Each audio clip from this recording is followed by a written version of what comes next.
What if God asked you to serve the very person who would eventually try to destroy you? This is exactly what happened to a young shepherd named David, whose story teaches us that the path to greatness often begins with humble service. In ancient Israel, around 1000 BC, the nation was ruled by its first king, Saul.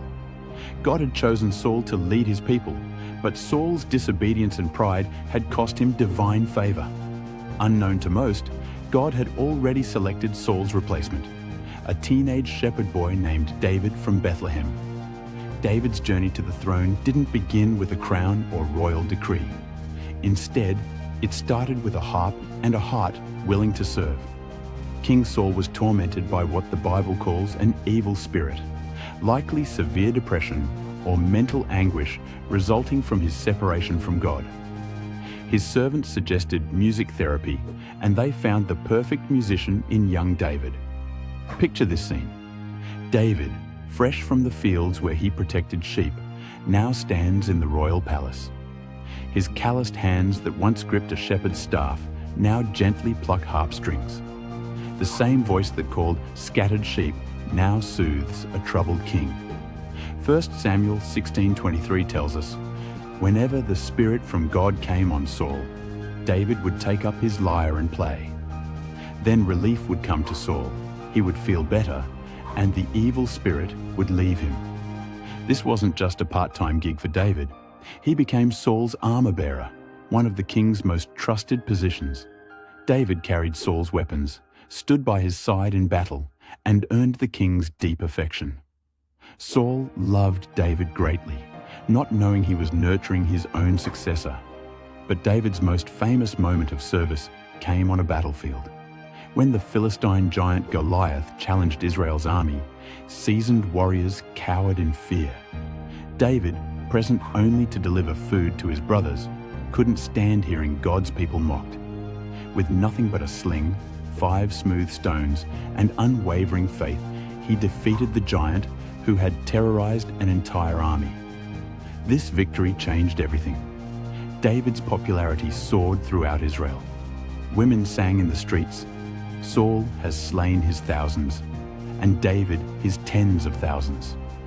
These songs of praise planted seeds of jealousy in Saul's heart that would grow into murderous rage. Here's where David's character truly shines. As Saul's jealousy intensified, David remained faithful.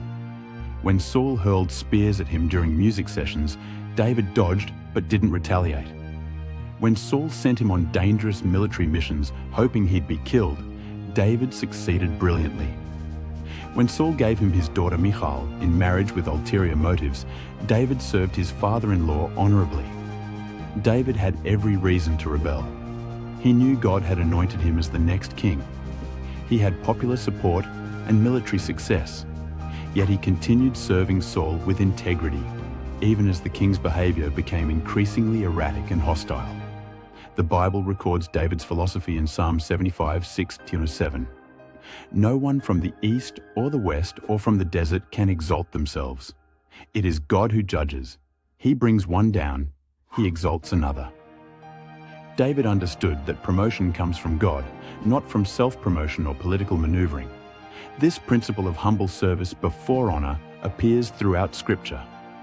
Jesus himself said in Matthew 23:11, "The greatest among you will be your servant."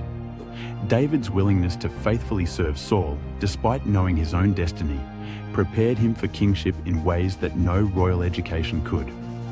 Through serving Saul, David learned palace protocol, military strategy, and the weight of leadership decisions. He witnessed firsthand the consequences of pride and disobedience. Most importantly, he developed the character qualities that would make him a man after God's own heart. David's story challenges our modern mindset of immediate gratification and self-promotion. In our culture of instant success and viral fame, David's patient service seems almost foolish. Yet his example shows us that God's preparation process often involves seasons of faithful service in seemingly insignificant roles. Whether you're serving difficult bosses, waiting for promotions, or feeling overlooked in your contributions, David's example encourages patience and faithfulness.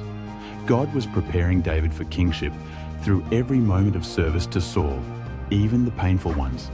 The future king of Israel learned that true leadership begins with learning to follow, and that humility isn't weakness, but strength under control. David's willingness to serve Saul with excellence, despite personal cost, positioned him for the honor that would eventually come.